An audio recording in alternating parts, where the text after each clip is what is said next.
In today's video, I'm going to teach you how to search your contacts in Microsoft Outlook 2010 quickly and efficiently. Let's dive right into it by starting with launching Outlook 2010 on your computer. Simply find the Outlook icon on your desktop or in your Start menu and give it a double click to open. Once Outlook is up and running, direct your attention to the bottom left corner of the application window. Here you'll see several icons representing different sections of Outlook. What we're interested in is the contacts icon, also sometimes labeled as people.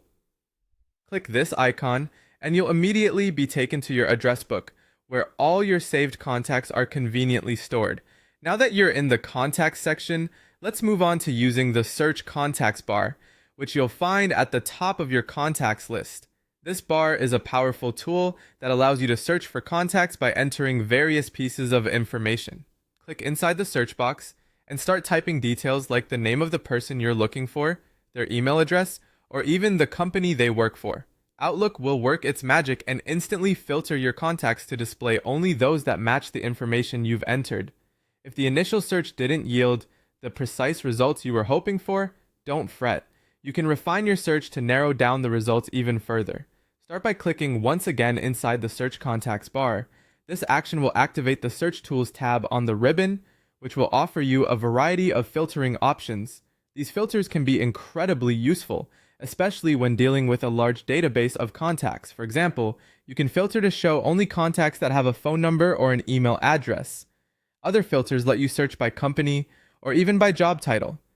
This refined searching capability allows you to zero in on the exact contact you need with minimal effort.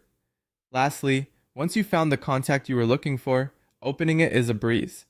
Just double-click the contact's name and a detailed view will appear, showing you everything you need to know.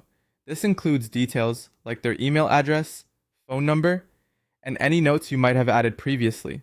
Being able to access and manage these details is particularly useful for staying organized and keeping all of your professional and personal connections at your fingertips. And there you have it. By following these steps, you'll be able to effortlessly search and manage your contacts in Microsoft Outlook 2010. I hope you found this guide helpful and that it allows you to use Outlook more efficiently. Thanks for watching, and see you in the next tutorial.